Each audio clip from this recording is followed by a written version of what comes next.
देखो, अमेरिका की अर्थव्यवस्था में अक्टूबर के महीने में एक खास बदलाव देखने के लिए मिला, जो कि इस महीने केवल 12,000 नौकरियों से जुड़ा हुआ था, जो पिछले महीने के मुकाबले एक बड़ा स्लो डाउन है। इकोनॉमिस्ट का ये मानना है कि ये जो हाल ही में स्ट्राइक्स आई थी या फिर जो तूफान आए थे, उनका नतीजा है। ये जो इकोनॉमिक शिफ्ट है, ये राष्ट्रपति चुनाव के आखिरी दिनों में ध्यान का केंद्र बन गई है। अब ये सिचुएशन इस चीज को हाईलाइट करती है कि अमेरिका की अर्थव्यवस्था किस दिशा में जा रही है। अक्टूबर में नेचुरल डिजास्टर्स यानी कि प्राकृतिक आपदाओं और बड़े पैमाने पर जो भी स्ट्राइक्स थी, उन्होंने अलग अलग क्षेत्रों पर भारी असर डाला। जैसे कि बोइंग और दूसरी कंपनीज में हड़ताल की वजह से प्रोडक्शन प्रभावित हुआ, जिसकी वजह से केवल इन कंपनियों में ही नहीं बल्कि इनके सप्लाई चेन से जुड़े बहुत सारे ऐसे क्षेत्र थे, उनमें भी नौकरियों में कमी आई। इस प्रकार हरिकेन हेलिन और मिल्टन जैसे तूफानों ने कई राज्यों में नौकरियों पर असर डाला, खासकर हॉस्पिटैलिटी और ट्रांसपोर्टेशन वाले सेक्टर्स में। इन नौकरियों के डेटा को अगर रीजनल पर्सपेक्टिव के माध्यम से देखा जाए तो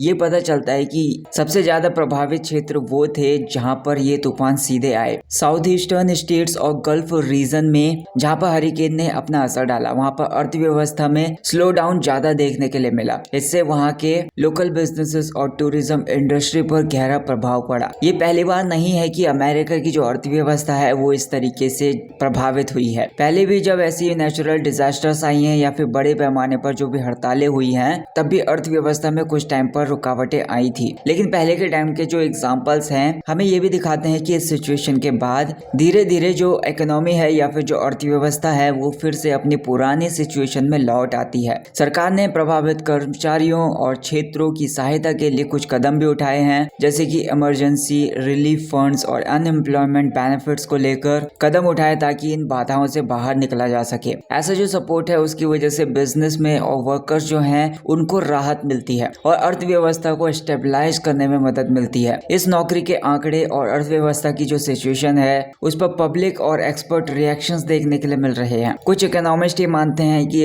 ये सिचुएशन स्लो डाउन हो गई है वो टेम्पररी है, जो जल्द ही सुधर भी सकती है, जबकि कुछ का ये मानना है कि अर्थव्यवस्था धीमी हो रही है और चुनाव के बाद नए फैसले लेने की जरूरत है। राष्ट्रपति चुनाव के इस टाइम में अर्थव्यवस्था एक मेजर इशू बन चुका है। जो भी राष्ट्रपति उम्मीदवार हैं वहाँ के, उन्होंने इसको लेकर अपनी अपनी रणनीतियां पेश की हैं। फॉर्मर प्रेसिडेंट जो हैं डोनाल्ड ट्रंप और वाइस प्रेसिडेंट कमला हैरिस, इनके बीच में इस मुद्दे को लेकर डिबेट भी हुई है। दोनों उम्मीदवारों ने अपने कैंपेन्स में अर्थव्यवस्था के सुधार के लिए अलग अलग प्रस्ताव दिए हैं। अनएम्प्लॉयमेंट जो रेट है उसके स्टेबल होने के बावजूद इन्फ्लेशन और महंगाई अभी भी आम अमेरिकी नागरिकों के लिए एक बड़ी समस्या है। इन्फ्लेशन में तो कमी आई है, लेकिन रोजमर्रा की जो चीजें हैं उनकी कीमतें अभी भी पहले से बहुत ज्यादा हैं। कई अमेरिकी इस महंगाई का सामना कर रहे हैं और उनका खर्चा बढ़ा हुआ है, जिससे वे अर्थव्यवस्था की करंट सिचुएशन से संतुष्ट नहीं हैं। अब इस आर्थिक स्थिति को सुधारने के लिए फेडरल रिजर्व अगले हफ्ते अपने ब्याज दर में कटौती करने की उम्मीद कर रहा है। 2022 और 2023 में कई इंटरेस्ट रेट के बढ़ जाने के बाद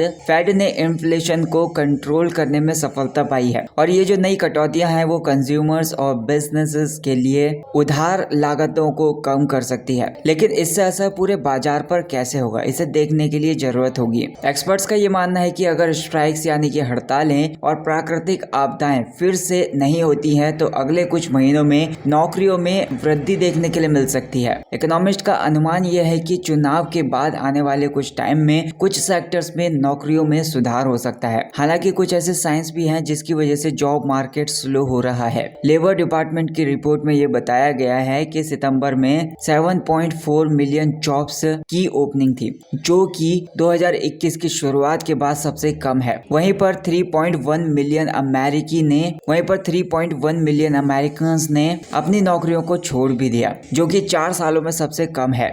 इससे हमें ये संकेत मिलता है कि अब लोग दूसरे बेहतर अवसर पाने के लिए अपनी मौजूदा नौकरियों को छोड़ने में कम इच्छुक हैं। इस महीने का जो जॉब डेटा है वो अमेरिका की अर्थव्यवस्था के लिए एक बड़ी चुनौती है, जो कि चुनाव के नतीजों और फेड के अगले कदमों पर निर्भर करती है। बस अब ये देखना बाकी है कि चुनाव के बाद आने वाले आर्थिक फैसले अर्थव्यवस्था को किस ओर ले जाएंगे। इस टाइम की जो मिक्स्ड सर्कमस्टांसेस हैं उनमें अनएम्प्लॉयमेंट स्टेबल है, लेकिन इन्फ्लेशन और वेज में धीरे धीरे वृद्धि का असर जारी है। आने वाले टाइम में ये फैसले अमेरिकी नागरिकों के लिए एक नए आर्थिक दौर की शुरुआत हो सकती है।